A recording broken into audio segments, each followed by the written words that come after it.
Hello, everyone. Welcome back to another episode of No Taste. My name is Alex.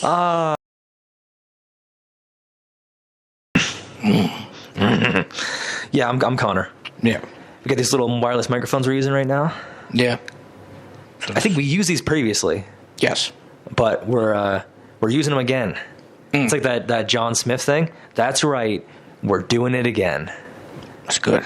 That was it the fucking Google Trends video from Funhouse? Oh, yeah, when he was like the trend guy. And he's sweating his ass off in that room.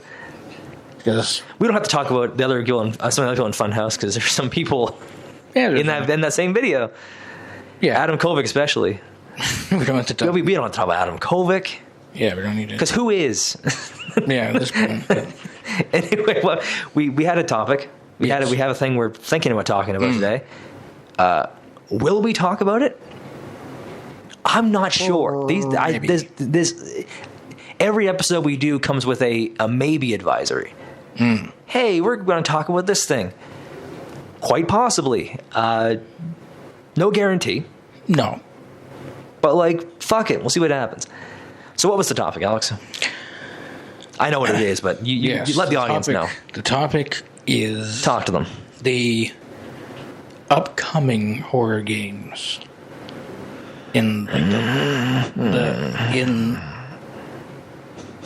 Yes. I was trying to add some background noise. In kind of the second half of this year, starting in September. And then following through into like... September, October, and then going into... Next year. There's quite a few. Yes. And then there's because there are a few horror games, and then there are games that are like horror adjacent. Yes. So, I guess technically the earliest, the first of these horror games that's coming out that's horror adjacent is Control Resonant. Yes. The sequel to the hit video game Control by Remedy Entertainment, released in. I started sounding like one of those AI text-to-speech Wikipedia article readings. Yeah, when was... Remedy Entertainment is a Finnish video game company. It was... If only they would finish the game quicker. Yeah. That was so dumb. That's the kind of laugh I give when my son gets a really bad grade at school, but I'm fucking the teacher, so I don't care. Can you guys relate to that? You would think that your kid would get a better grade. No, it's so that I can hate fuck them later. Oh, I go, you give my son bad grades and I'll treat not my son. I give my son bad grades so that I can touch him. That's a crime. It's a crime of passion. Yeah. No, I'm saying you give my son bad grades, and then I'll go to your house, and we're gonna have a deeply aggressive whoopee. That was a term people used to say. Whoopee, yeah. Make whoopee. It was like that fucking Newlywed Game. And what do you say when your husband wants to make whoopee? And she's like, I say get out, and he goes, oh, you're so funny, Bert. Homer Simpson. Watch me drop a fucking perfectly accurate Homer Simpson impersonation in this. No. Watch me, Bert. I'm gonna fuck Marge. That's not what Homer Simpson sounds like. That's like the Sixons. Yeah, the Sixons. Like that's a fucking reference. Or like the parody thing that they did on Smiling Friends. Oh yeah, all like gross looking and like misshapen. Yeah. Wait. Control Resonant. Yes. Control is, the first Control was really good. I didn't play it till really late. Yeah, I didn't like it initially. The gameplay, and I still don't. Well, yeah, the thing the gameplay was I don't, but like, because it's like a bullet hell game almost in a way. I'm not good with those. I think it's because you're me and you, like, our brains work in different ways almost. And when I not like in like a you're an idiot, I'm smart way. Yeah. More like you're very measured and like slower scale. Like you're like fine detail and like taking a moment to take a breath and like scope everything out is more your style. Yeah. But like frenetic, endless pacing, holy shit, what's happening? It's how my brain works. So Control works for me. Then again, at the time I was playing it, they had like the cheats where it's like, oh, you can't die and all of other shit. And it's like, so if I was struggling, I should be like, okay, fuck this part. I'm just going to turn on the invincibility thing. I don't care. Yeah, I'm a wokeoid. I'm willing to care. take the cheats. Yeah. I am a liberal and a wokeoid. You're a liberal wokeoid. Yeah, I'm one of these wokeoids who can't even handle the challenge. That's another funny thing with challenging games is how I will play games. Like if you give me a difficulty setting, I will play that cocksucker on easy mode. If you don't give me a difficulty mode, I just play it. So I like the FromSoft kind of game. It's just funny to explain to someone like, yes, I did play Fallout New Vegas on very easy, and yes, I did beat Bloodborne and Elden Ring and Dark Souls 1, 2, and 3. Yeah, it's like, so why do you play games on easy mode if you beat the FromSoft games? Like, because they don't give me a choice. I have to beat the FromSoft games. The difficulty they are is the difficulty they are. But if you give me a choice, I'm gonna play it on Goo Goo Gaga baby mode. Yeah, because I don't give a fuck. I'm here to play the game. And experience the story. I said, because I'm a story over gameplay guy. Like a lot of the time. Like I really am. Like you give me a very monotonous gameplay loop, but a really, really engaging story. And I'm like I almost used an incorrect phrase there. I almost said I'm like a dog and cat shit, which is not even a phrase. Oh, what the fuck? It's like you're like a pig and shit. Yeah, I think that's what it was. I'm like a dog and cat shit. That makes no sense. Yeah. I'm like a pig and shit. Like monotonous gameplay loop, intricate story. I'm all about it. Yeah. And Control did like combined it where the gameplay loop was really fun to me. It was also a nightmare sometimes because sometimes it's just chaos to follow it.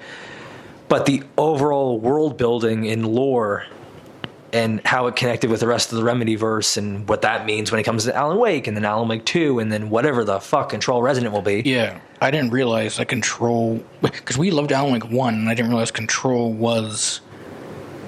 going to be it's all connected. I didn't realize that until... In the same way that it seems like Max Payne would likely be connected to it as well with the Alex Casey stuff throughout. And I had to, that's clearly legally distinct Max Payne. Yeah, it's one of those things. I like Alan Wake 2 no matter what, but it especially since he died right out of the game came. It would have been cool if if it would have just been Max Payne was to bring Max Payne back into the Remedyverse and yeah. But I mean, whatever. But everyone knows. But it is, yeah. It's legally distinct. It's like the exact same. It's same guy. Hardboiled detective in New York. Family dies. James McCaffrey plays him. Yeah. And so it's clearly Max Payne. Yeah.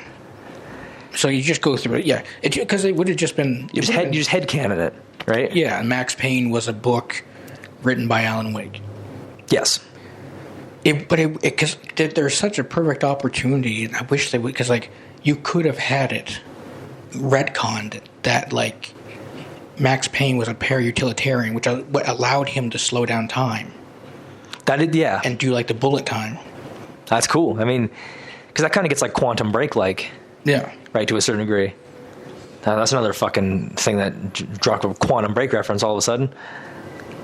I never played that. Because we didn't have an Xbox One, so we never played Quantum Break or any of those Xbox games. That's the one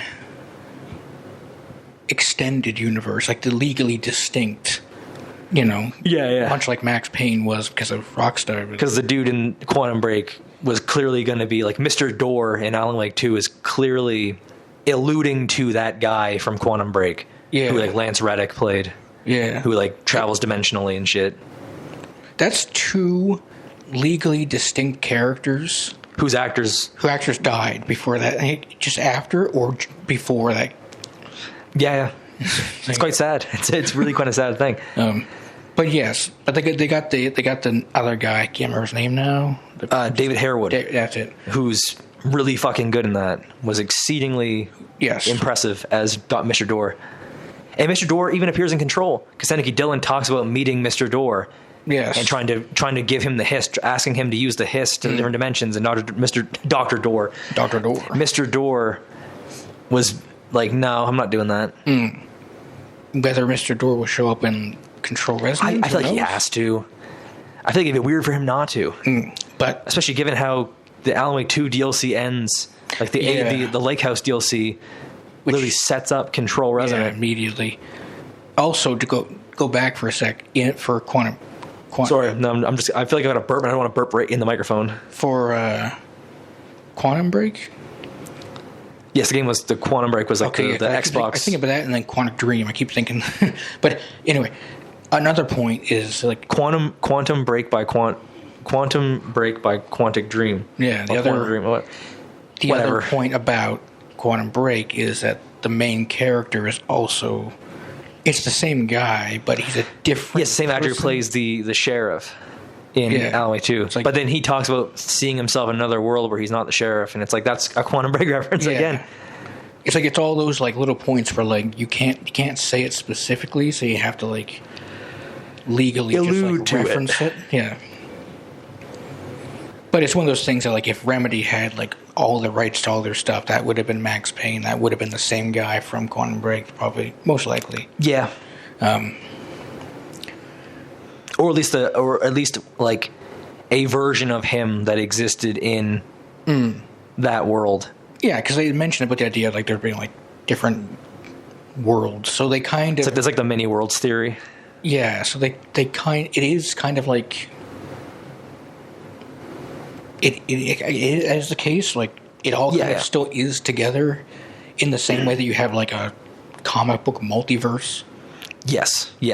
So, like, Max Payne does exist, like, the Remedyverse exists, Max Payne games exist, and these are two versions of the same person. Quantum Break exists. Those just gonna like daisy chain these two things together all the time. That Mr. Door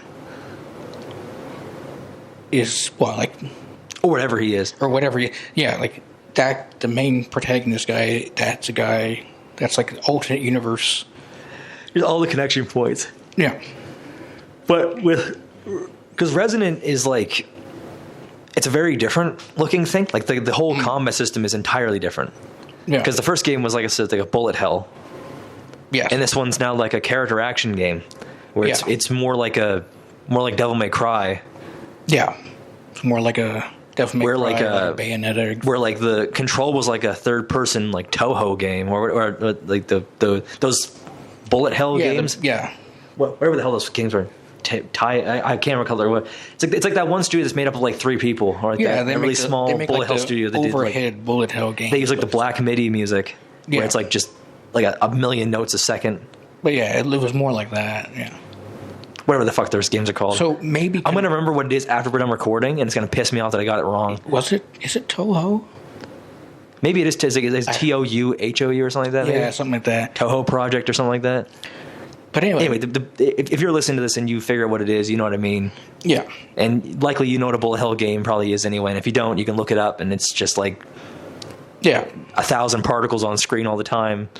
And it's like muscle memory, 8 brain panic, trying to avoid being killed. Yeah.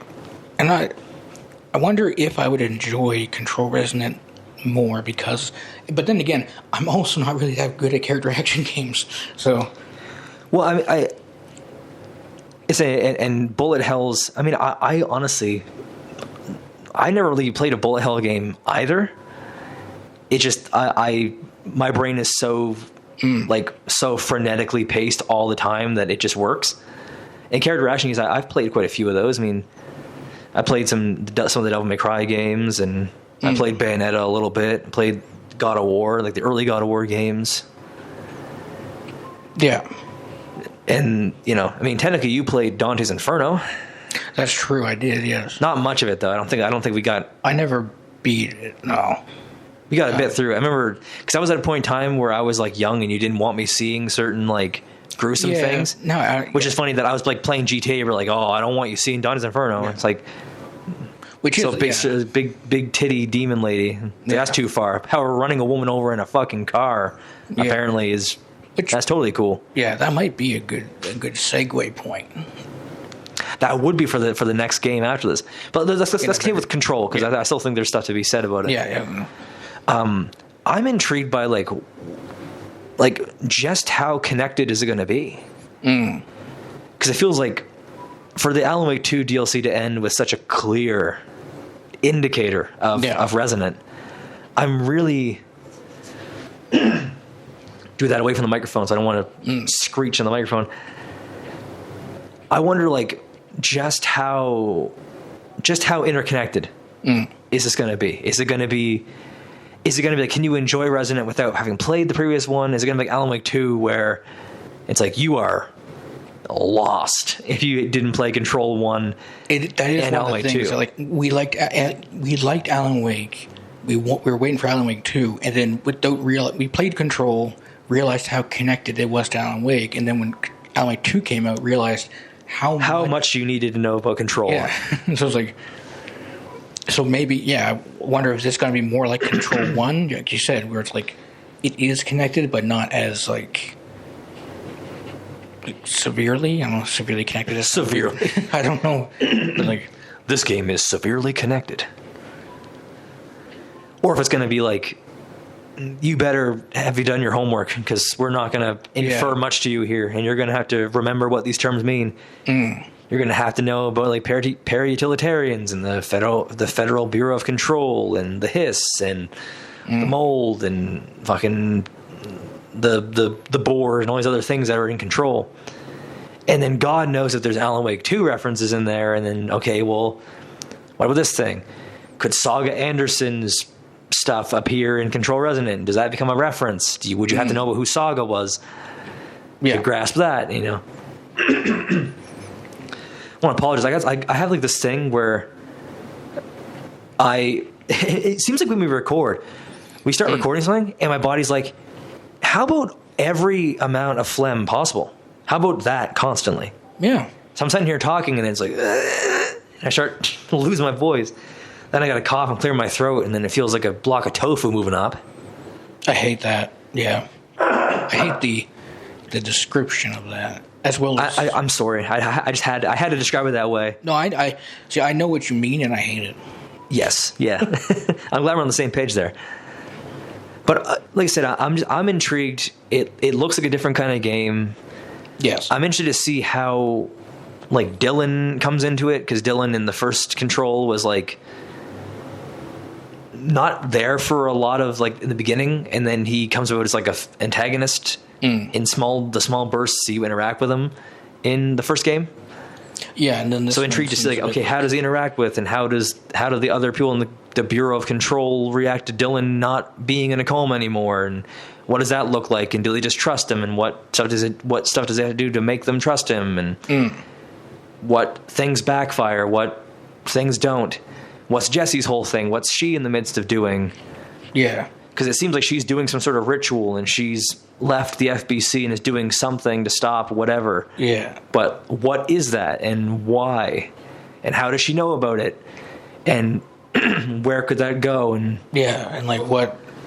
Because and then like we know for a fact that like Dr. Darling... He's inside the Dark Place now. He's inside the Dark Place with Tom Zane, which is like... So like this is like a major character in Control. You don't actually physically... He's always like in like the live action sequences, but like still...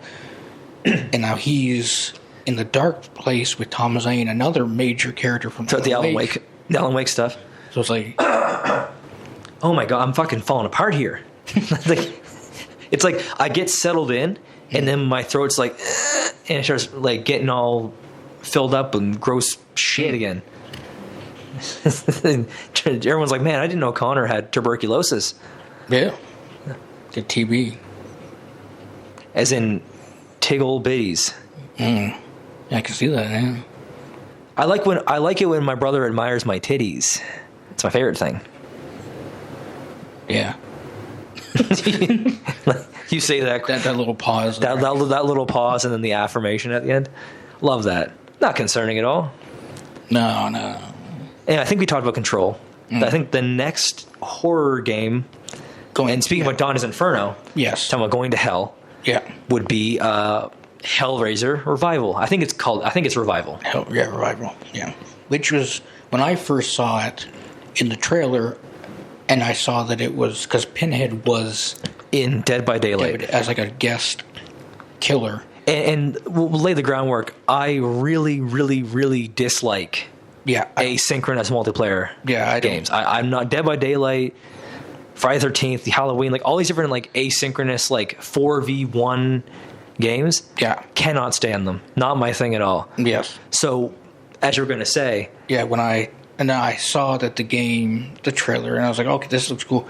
And then I saw that it was no multiplayer, that it was just a single player first person game. Survival horror / shooter. Yeah, when you like a shooter, like you don't just run away from stuff, you actually like kill people and shit. Very similar to like Condemned and all that. I was going to say, one of the things I jumped in immediately watching some of the gameplay and why it made me like cream myself. Let's just say that made me. The whole time you were talking, I'm like, I'm going to use that term and just because I just think it's funny. It reminds me of that Trixie and Katya video where they're watching that thing and the girl's like, I'm creaming already. And it's like, this is just so uncomfortable to hear. So I figured I would just say it because it's something about a guy saying that he creamed is very, very funny to me. Yeah. But when I initially saw parts of it, like melee combat, that's what jumped out to me. Was like, holy shit, Condemned. Yeah, because Condemned is like, Condemned might be like a top 3 horror franchise ever for me. I love Condemned. Yeah. I'm still saddened beyond all measures that Condemned doesn't have a third entry. It should. There should have been a third Condemned. I should have played it, and I should have been squeeing with joy at its existence. Yeah. But apparently Condemned 2 didn't sell well enough, so that got shuttered. And then Monolith was looking to sell the IP. Whether they did or not, I don't know. And right now, Monolith is dead. Monolith is shut down. So I was like, that's great. So it would have been cool if Red Barrels had gotten the Condemned license, because I think the people who did Outlast could have done something cool with the Condemned world. Yeah. And they just, it's like, oh, let's just fucking make an asynchronous multiplayer. Yeah, the LS Trials. No, fuck am I talking about? What am I talking about? No, I was saying about Red Barrels. Oh, Red Barrels. Making like instead of making something new in single player, they go and make a multiplayer game. Oh yeah, Outlast Trials. Yeah. That I'm not. I didn't interest me. I mean, at least Outlast Trials makes sense. Like at least there's like an aspect of like, okay, this is like Murkoff is doing experiments. This tracks. Yeah. It's like you could at least, and you can add like a bit of narrative to it. There is like an aspect of story. There is that can be introduced versus these like the Halloween game where it's like, there is you're more. A teenager and Michael Myers is killing you. Yeah, it's like what Outlast Trials does have a lot more. Like it's not just like random multiplayer. Like there's like it makes specific creatures and monsters, people. Yeah, and it like fills in Murkoff like before Outlast 1. All the stuff. And people seem to like it. Like I said, I'm not a fan of multiplayer in horror games. Not usually. I mean, even like Fear 3 might be the one. But even that, I think what's funny is that at the time I didn't want to admit you were right, but you were.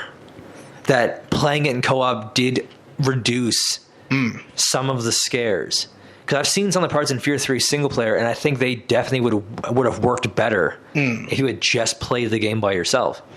Yeah. But I also think the game, as a game, I think it would be a lot less fun to play if you didn't have someone else. Yeah, it's not... I think the game was fun to play because we were both playing it together. I shudder to think the game would have been even mildly fun to play isolated. Yeah. So it's like, it definitely wasn't as scary, especially compared to, having played Fear 1 and Fear 2. Yeah. I mean, Fear 2 also maybe isn't the scariest game in the world, like outside of segments. There's just a couple. Like outside of the school part, technically even the first level in the penthouse has some unnerving parts. Yes. There's a part where you can go around like through the kitchen and go to the swimming pool and turn around and Alma's there. Didn't know that was a scare. Played that part. That happened. Almost spiked my controller. I turned the game off. I was like, okay, cool. I'll go look around this way. Turn around, saw her there. I went, ah! Like full on, like little, like very like small child. Ah! And I got scared. Put the controller and turned the game off. Walked out. It was terrifying. It's funny because as much as we watch we watch horror movies, we play horror games, Yeah. and we're inundated with horror stuff. I am also like the biggest scaredy cat ever. Like I get so scared so quick by things. I mean, I'm such a loser that I'll watch a YouTube video about a horror game at night, and like the thumbnail will be creepy, and I'll be like, well, now I'm gonna have to turn a light on. And I know that sounds lame as shit, but I can't deny that that's the case. I'm like, now I'm deeply discomforted. Now I need an adult. I'm sitting in the room, fucking full blown adult, mid-20s, and I'm like, I need a glass of warm milk and a head pat before I go to bed because I'm scared now. I need that anyway because I'm depressed.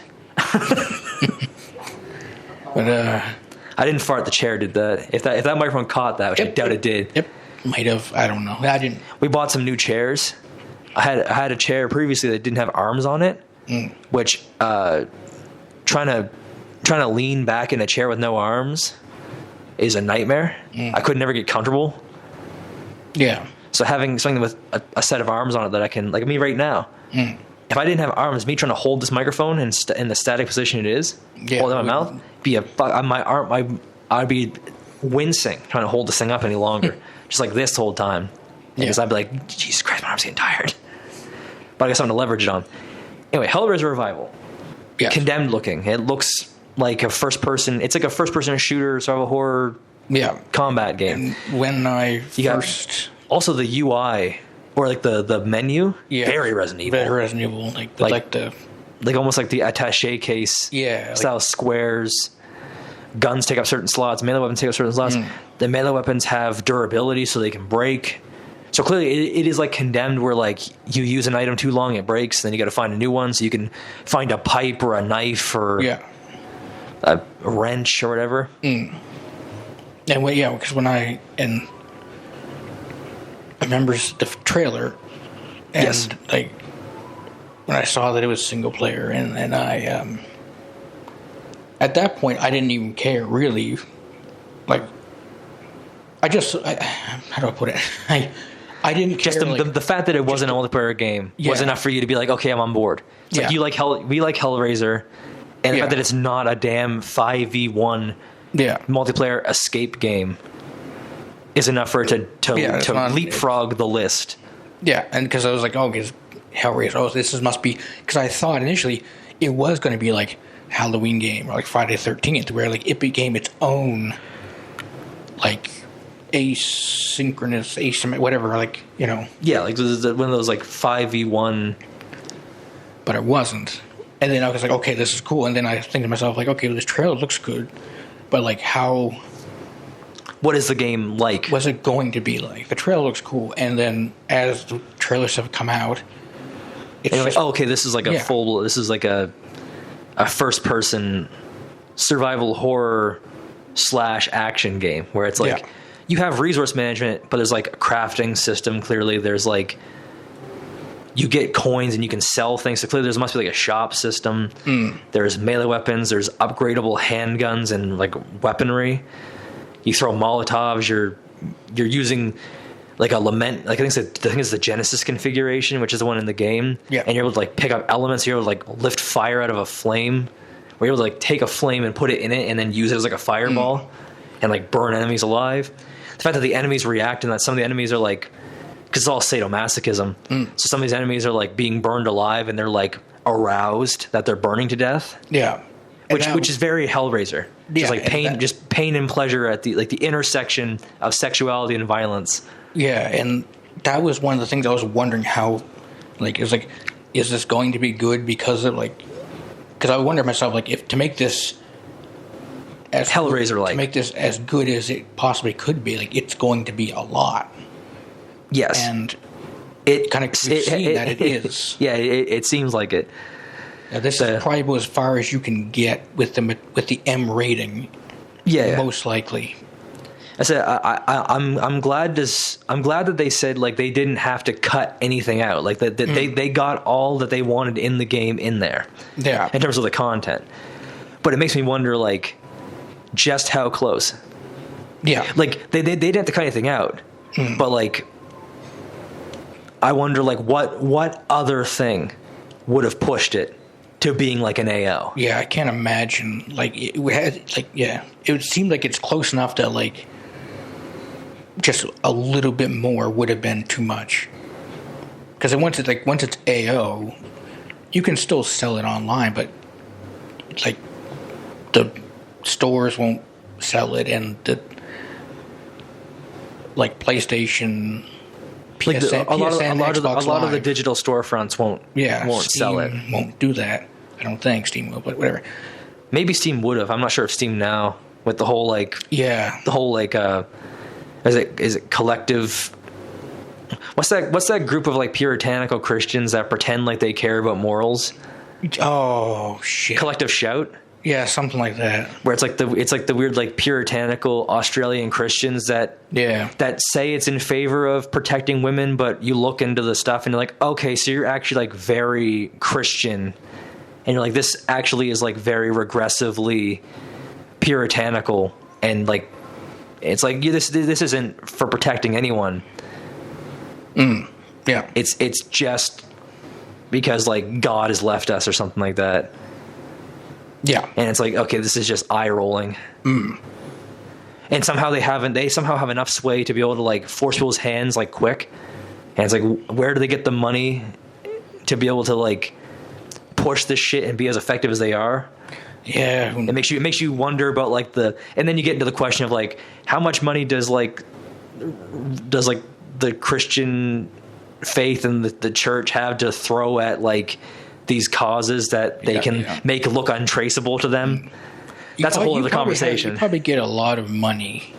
You probably have a lot of money if the government is like, no, you don't have to pay taxes. That's true. You're totally right. That's absolutely true.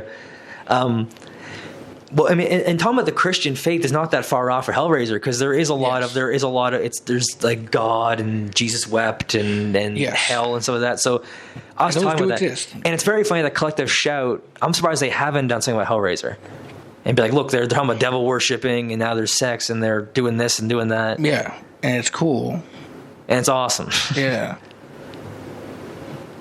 But of course they have. It's kind of like it's because the Collective Shout. It kind of reminds me of like the anti-porn people. And this is not me being like, porn is great, everyone should do it. It's more like, there are definitely issues and there are definitely problems with like porn and the OnlyFans stuff. Yeah. But when you see the anti-porn protesters and they try very hard to be like, oh, this is like a non-denominational thing. Like, it's not like it's like, it's not funded, it's not this, it's just like, we're concerned, we want to protect and do blah, blah, blah, like all the stuff they say. But it always seems like it goes back to a religious component. It's like, I've yet to see like any of these big anti-porn movements that don't go back to like a Christian super PAC type of like political committee of like Christian values. I say, yeah. I think that's my problem with some of those things. Like, there are genuine problems with the porn industry. Of course, there are, like every industry. But it's hard to take seriously when you're trying to smoke screen and cover the tracks of the fact that like this is obviously like some Christian church Catholic type money being invested in a like non-religious protest of. And it's like, just admit it and be like, we believe in God and this is wrong, and we think that society's falling apart because people don't go to church anymore. Yeah. Just be honest. It's like our thing with like just being honest. Yeah, just stop trying to smoke screen it. Stop trying to pretend like it's something it isn't. Just lay it out. Yeah. It's like, I believe this, and I believe that people are evil for engaging with it because God doesn't like that. And be like, finally, you're just saying the part. Just say the quiet part loud. Yeah. I mean, I don't know. And it's very ironic that the church would complain about people being heathenish and heretical and dangerous to the public with the fucking, Yeah, I'm not going to take into consideration. I'm not going to really put much stock in the opinions of those people when their very belief has a very long, bloody history. Yeah, and very negative history with, like, children within their churches. Women within their churches. It's like, you want to say that it's bad for this adult woman to make the choice. I mean, there are problems, yes, but, like... Yes, of course. But, like, let's say, like, for these adults to make this choice to make this kind of content, that's a problem for you. But you're gonna shuffle around some of your priests and shit. Yeah. Or you're gonna blame this woman and attack her for making videos with her boyfriend. Yeah. But yet you're gonna desperately try to avoid the fact that one of your nuns was suddenly murdered when she talked about being abused by the priest, and one of the nuns suddenly vanishes. And it's like, oh, because that whole documentary. Yes, I think I watched that. It was I watched that, but years ago. But like that kind of stuff.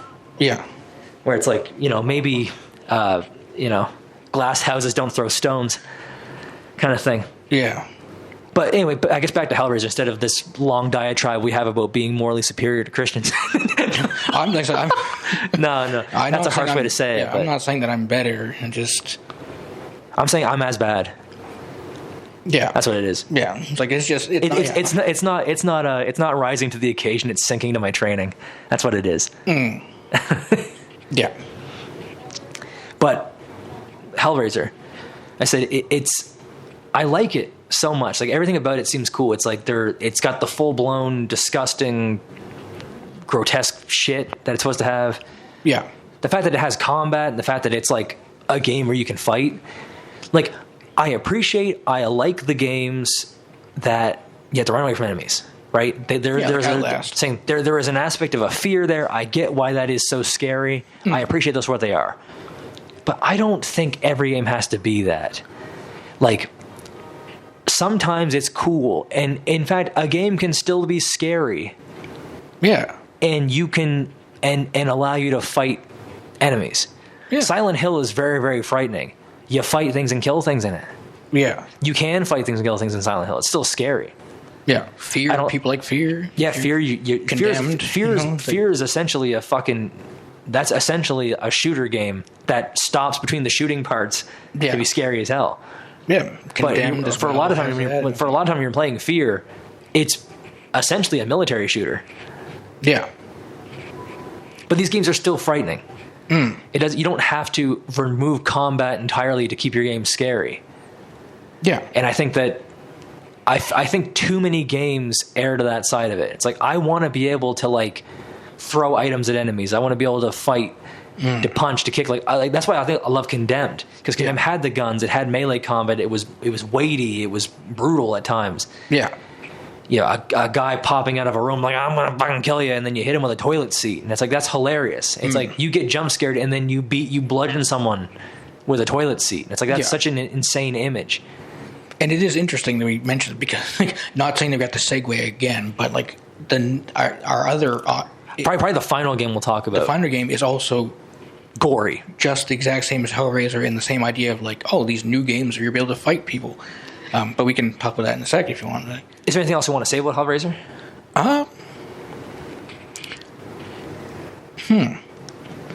Doug Bradley's back, and he's playing Pinhead again. Doug Bradley playing Pinhead. Yes.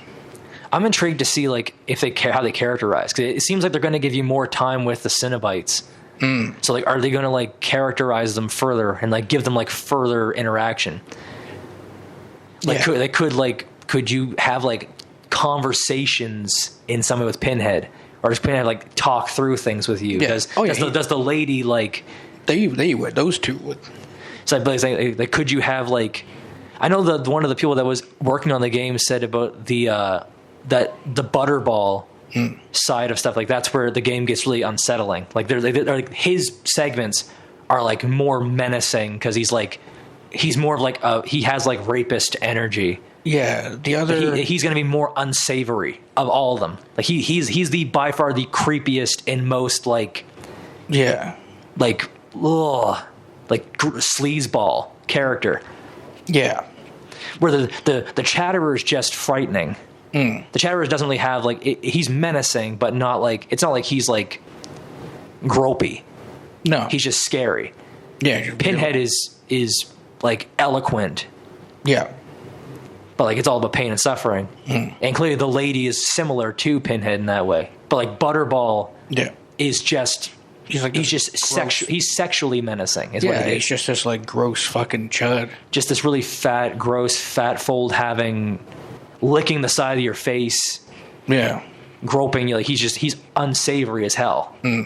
So I'm intrigued to see like how those things go. Like how do they characterize these characters, or how do they further characterize them? Yeah, it would be. And in what ways are they going to lean into and be like, this is what makes this character terrible to witness? Yeah, because they can. I mean, there's obviously like extended universe there with that. There's like comics and things over the 40 years or so, 40 plus years. But I guess if you were to just take it from like just those official source materials, yes, like the the Hellbound Heart, and then Scarlet Gospels, and then like the 3 movies. Most people just pick the first 3 or first 2 even.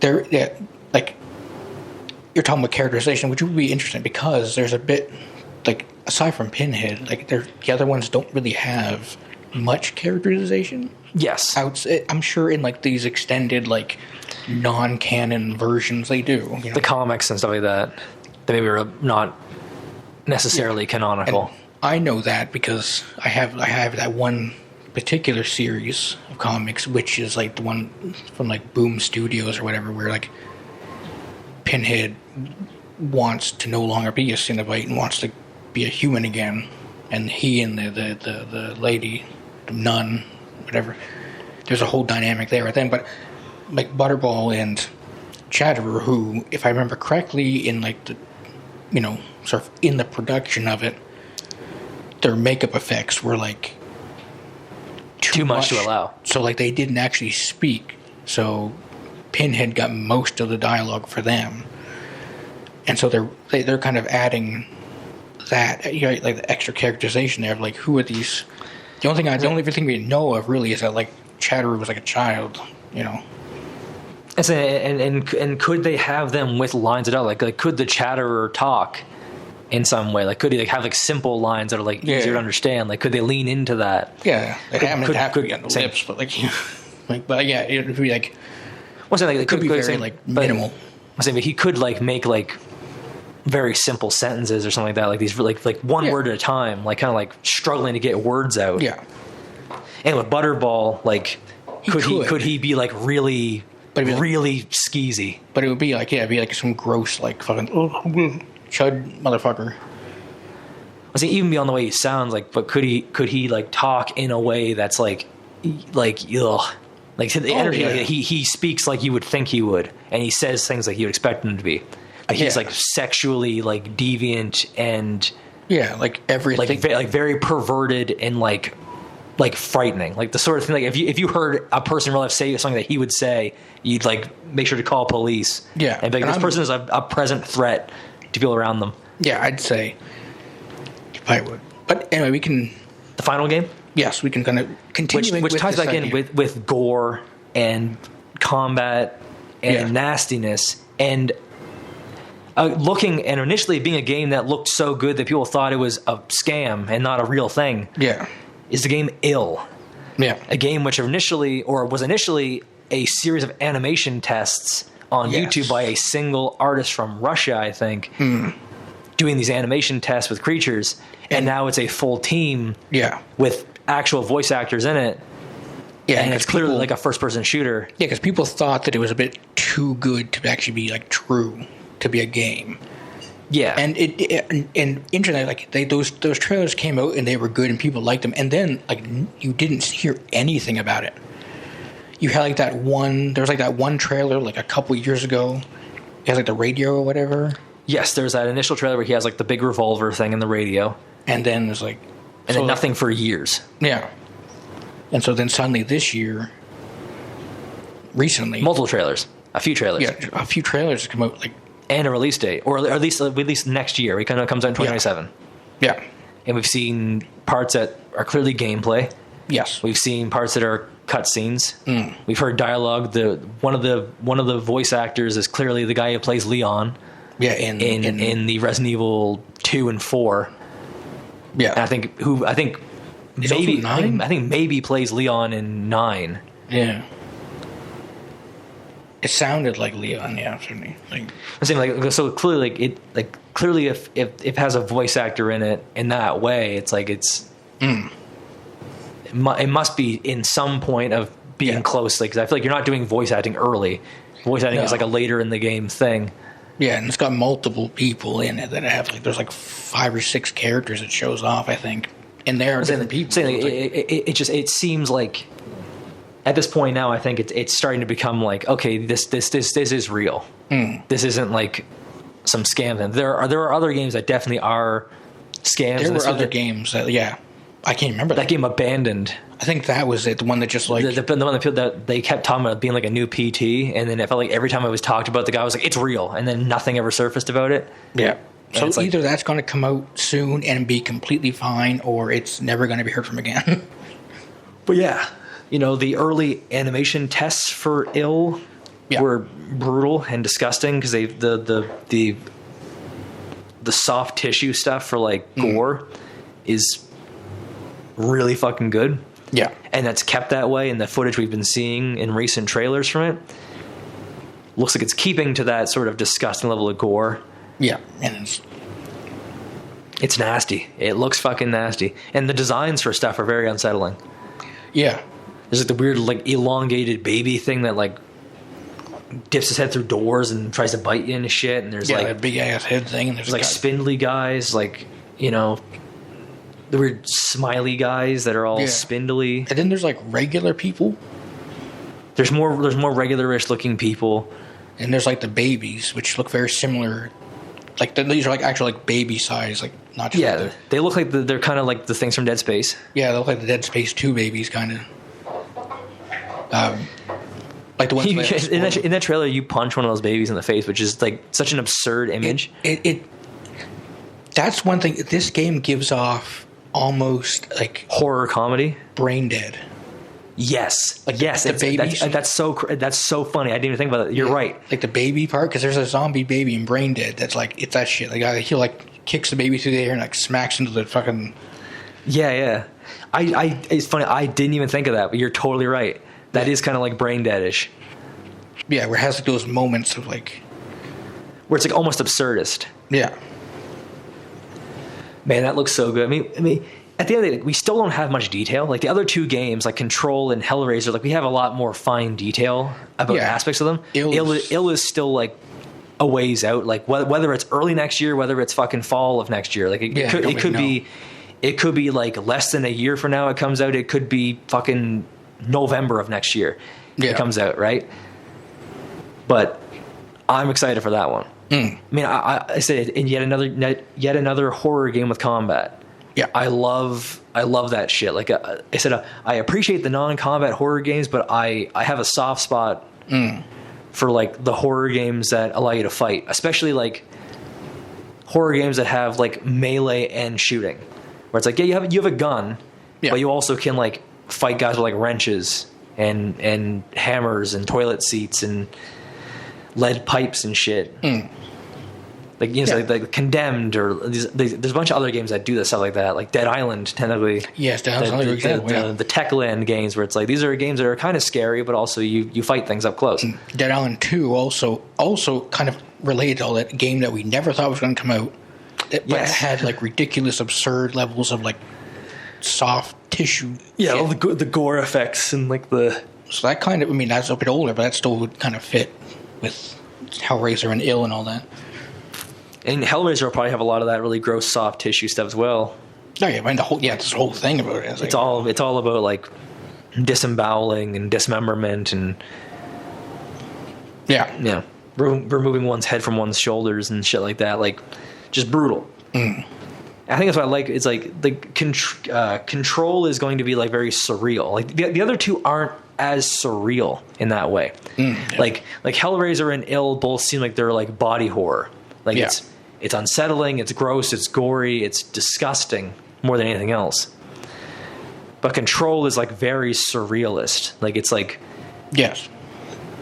it's like it's all anatomically odd and it's like stretchy and there's vibrancy to it and it has like that Inception, like the city becomes like inverted and pulls itself inward and outward in equal measure. And like it has like dream logic permeates all of it.